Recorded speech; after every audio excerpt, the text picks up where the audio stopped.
All right, let's get right into this. What we're looking at here is a reconstruction, our best attempt to piece together some seriously bizarre and very fragmented field notes. They come from an investigator who experienced, well, a catastrophic dimensional transition. This is their odyssey. So, think of us as forensic documentarians for this. Our job isn't to jump to conclusions or interpret things just yet. Nope, we are here to catalog the raw, unfiltered data, the sensory information that was captured right in the middle of all this chaos. We're just taking inventory of what they saw. And that inventory starts with, well, trauma. The first part of this journey isn't some gentle step through a shimmering portal. It is a catastrophic transition, and you can feel the sheer physical shock of it in every single note. So you have to wonder, what does it actually feel like to cross from one reality to another? Well, these field notes give us a pretty visceral and honestly, a pretty unsettling answer. It is not a clean jump. It's violent. The very first notes mention blurred vision, this feeling of being torn apart and then slammed back together, just total disorientation. And that tells us something huge right off the bat. Crossing dimensions isn't a gentle process. It assaults your senses before you even have a chance to figure out where you are. But, once that initial shock starts to fade, the investigators' training just kicks in. Their first instinct is to try and map this impossible new world, to get their bearings in a place where, honestly, bearings might not even be a thing. They start from the ground up. Literally, what's under their feet?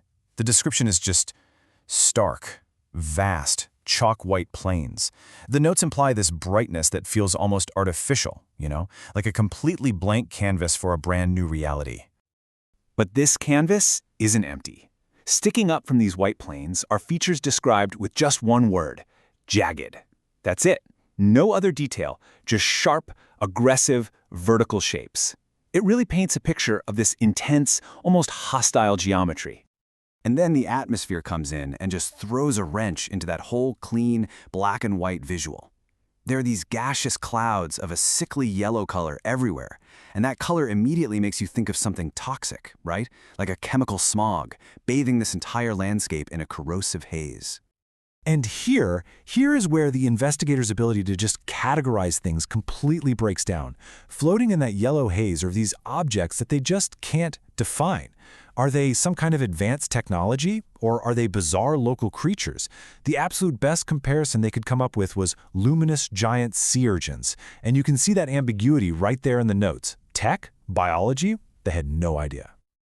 And just as we're all trying to wrap our heads around this landscape, the description just stops. Cold. Because the investigators' focus has shifted entirely. They've just made first contact with this world's inhabitants. So what are they? Well, the notes give us three key descriptors. Their form is serpentine, their appearance is translucent, maybe kind of ethereal or not fully solid, and their activity? They're singing. So let's put it all together. The investigator has just run into translucent singing snake women. Okay, and this next part, this is the pivotal moment of the entire journey.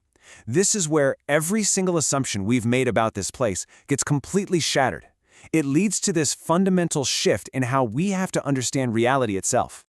The inhabitants, they look around at their world, at the stark plains, the jagged shapes, those sickly yellow clouds, and the investigator records their exact words.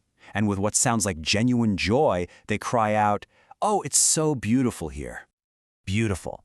That one word creates this moment of just profound cognitive dissonance. And it introduces a key concept we have to get our heads around. Planar subjectivity. It's the idea that what our senses tell us is hostile or toxic or decayed can be perceived as beautiful, vibrant, and full of life in another reality. So here's the crucial takeaway. Their perception validates their environment. That sulfurous yellow haze? To them, it might mean the air is rich and full of energy. And those jagged shapes? Maybe that's their idea of stunning architecture. They aren't just putting up with their world, they are thriving in it. They're celebrating it with song. So after this huge revelation, the whole dynamic changes. The singing inhabitants, they're not just subjects to be observed anymore. They become guides, and they start leading the investigator toward one single final destination. This is the end of the tour. They lead him right past all those jagged shapes, under the floating sea urchins, to one final and utterly bewildering object.